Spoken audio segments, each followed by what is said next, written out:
de l'actualité en Algérie, plusieurs personnes ont été arrêtées à El Oued, devant la salle où l'ex-premier ministre Ali Benflis tenait un meeting que 2 personnes dans la salle ont tenté de perturber.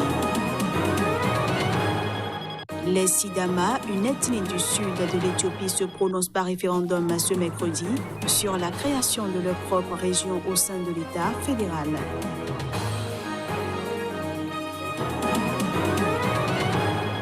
Et puis les États-Unis ont appelé ce mardi à un vrai dialogue et à un transfert de pouvoir vers les régions anglophones du Cameroun.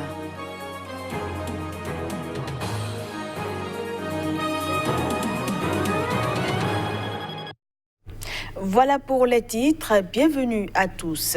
De nouveaux rassemblements hostiles à la présidentielle du 12 décembre prochain ont eu lieu ce mardi à travers l'Algérie. Ces nouvelles manifestations sont intervenues au 3e jour d'une campagne électorale agitée. Des milliers de citoyens ont manifesté à Alger ce mardi contre la tenue de la présidentielle que le pouvoir veut tenir le 12 décembre prochain. Les manifestants rejettent ce scrutin qu'ils considèrent comme joué d'avance. Ils estiment que les autorités n'ont pas mis en place les conditions nécessaires pour que l'élection soit transparente, notamment avec l'emprisonnement de journalistes, de militants et de personnalités politiques qui ont critiqué les choix du pouvoir. Ce scrutin est ainsi considéré comme une opération de renouvellement du pouvoir en place et les manifestants ont appelé à lui faire barrage. Toujours ce mardi, des manifestants ont également muré les accès des bureaux locaux de l'autorité indépendante chargée d'organiser les élections dans plusieurs localités du pays. En campagne depuis le 17 novembre dernier, les 5 candidats en lice pour ce scrutin sont issus du personnel politique associé au président déchu Abdelaziz Bouteflika. Cette marche a été le 39e rendez-vous hebdomadaire depuis le début du mouvement populaire le 22 février. Citant un réseau de militants de la société civile à travers le pays, le vice-président de la Ligue algérienne de défense des droits de l'homme, Saïd Sali, a indiqué que des dizaines de personnes ont été arrêtées lors de ces rassemblements. Le général Gaëd Salah a balayé toutes les revendications du Irak sur un changement de régime et refuse toute autre sortie de crise que la présidentielle du 12 décembre qui, selon les contestataires, ne vise qu'à régénérer le système au pouvoir dont ils veulent se débarrasser. Ancien Premier ministre et candidat à la présidentielle, Ali Benflis s'est rendu ce mardi à une manifestation de campagne dans la ville de Blida, à 45 km au sud-ouest d'Alger. Mais son meeting a été perturbé par les manifestants. Les réunions politiques s'annoncent agitées pour tous les candidats à la fonction suprême, dont le scrutin doit avoir lieu le 12 décembre prochain. Un nouveau meeting de l'ancien Premier ministre algérien Ali Benflis dans la ville de Blida, à 45 km au sud-ouest d'Alger, a été perturbé par les manifestants. Mais cela n'a pas déstabilisé le candidat qui a appelé à la modernité politique, économique et sociale du pays. Avant de se présenter pendant 15 ans comme le principal adversaire électoral du président Abdelaziz Bouteflika, contraint à la démission par la rue le 2 avril, Ali Benflis fut l'un de ses plus proches collaborateurs et son Premier ministre entre 2000 et 2003.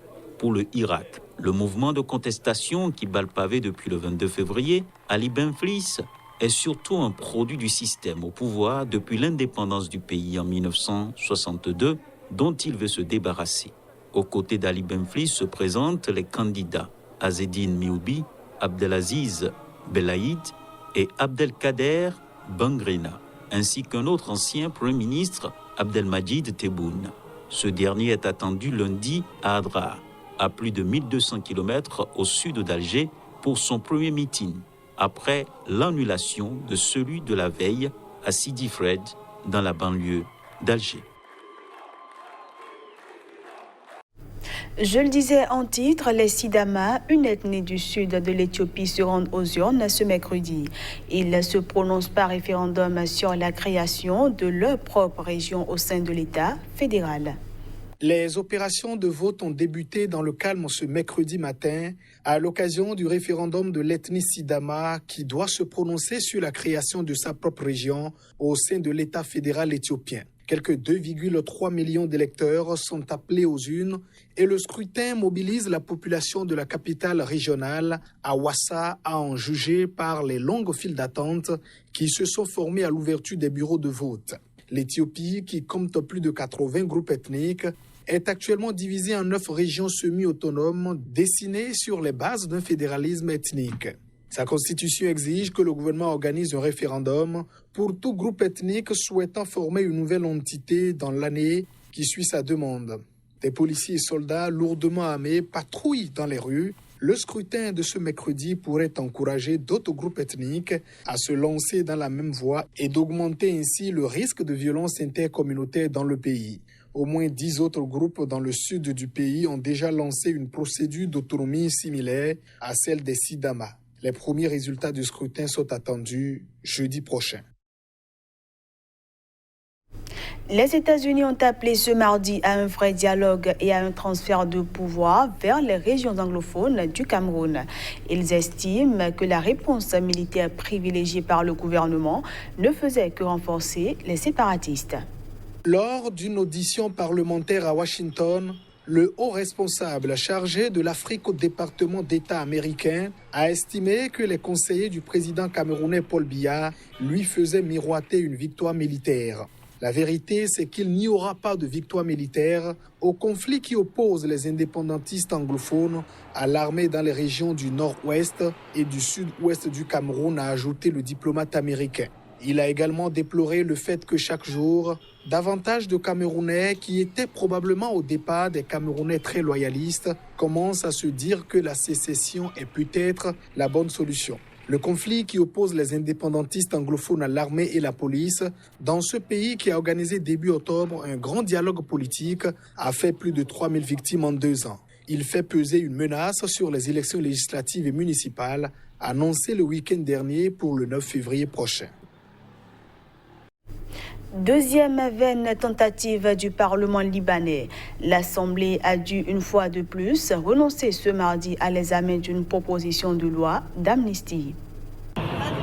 S'il y a un des fléaux les plus décriés par le mouvement de contestation depuis plus d'un mois au Liban, c'est bien la corruption.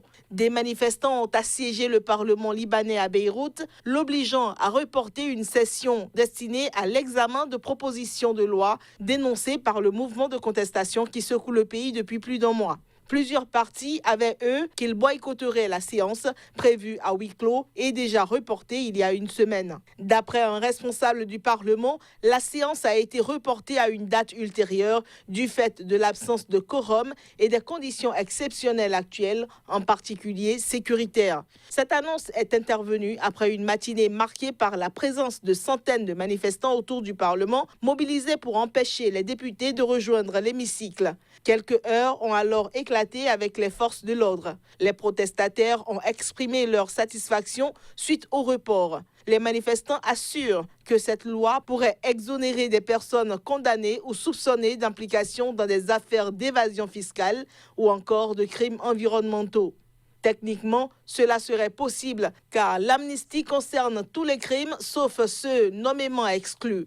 Cette loi représente un grand danger car elle inclut, selon l'ONG spécialisée dans les questions juridiques Legal Agenda, les crimes des corrompus au pouvoir. Le Liban est secoué depuis le 17 octobre par un soulèvement sans précédent réclamant le départ d'une classe dirigeante jugée corrompue et incompétente. Mardi, le président Michel Aoun s'est dit ouvert à un cabinet incluant des représentants de la contestation. Après la Russie et la France, c'est au tour des pays du G20 de signer un accord avec plusieurs pays africains. C'était à l'ouverture de la conférence Compact with Africa à Berlin, en Allemagne. Il s'agit d'un creuset pour promouvoir les investissements privés en Afrique. C'est la chancelière allemande Angela Merkel qui a officiellement lancé la réunion en présence des chefs d'État et de gouvernement africains invités.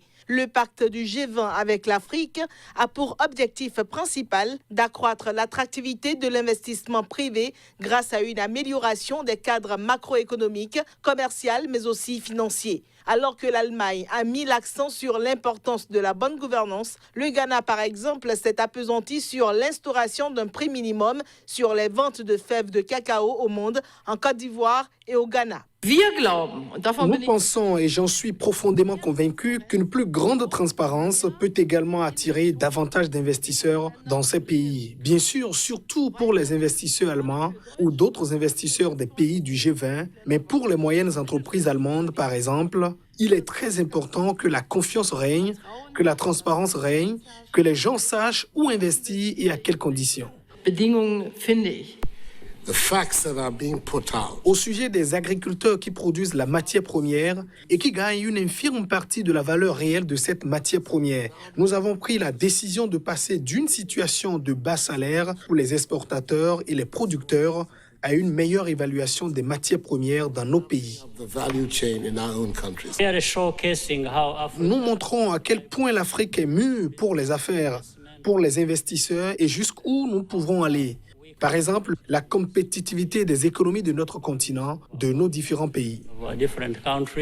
Compact with Africa rassemble des pays africains, des organisations internationales et des partenaires bilatéraux du G20 et au-delà, animés par des réformes, afin de coordonner des programmes de réforme spécifiques à chaque pays, de soutenir les mesures politiques correspondantes et de faire connaître les opportunités d'investissement aux investisseurs privés.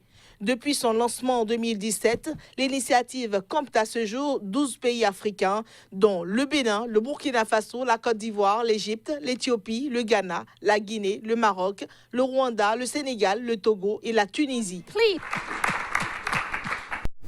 Ce journal se poursuit et on passe cette fois-ci à la revue de presse Afrique.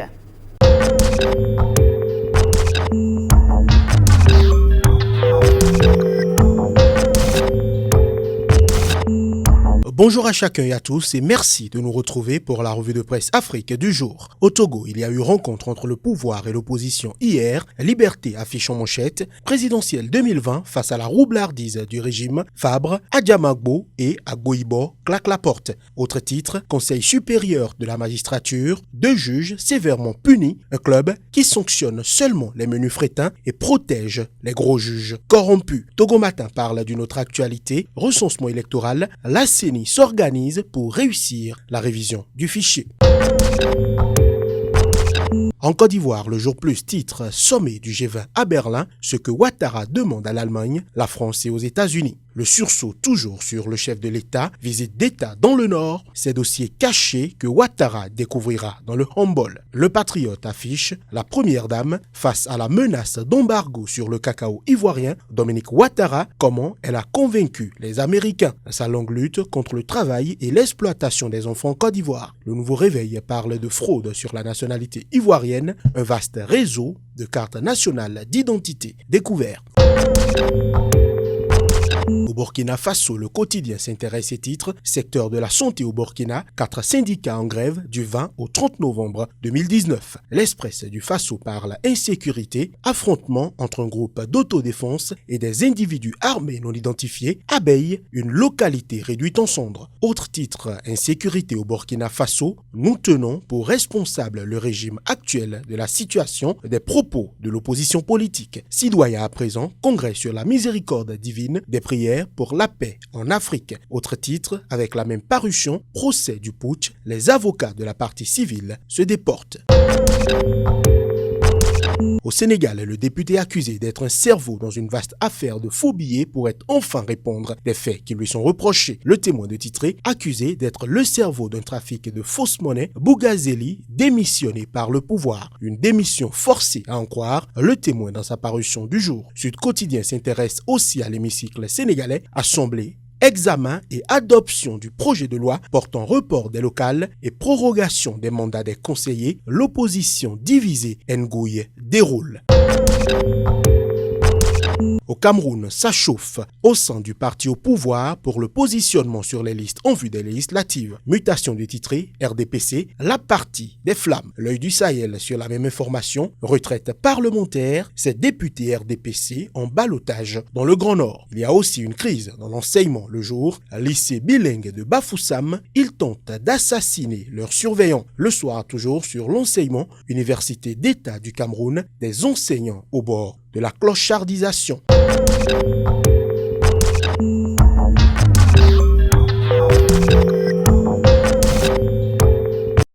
Et voilà, mesdames, messieurs, c'est sur cette revue de presse Afrique que nous mettons un terme à cette édition. Merci à tous de l'avoir suivi.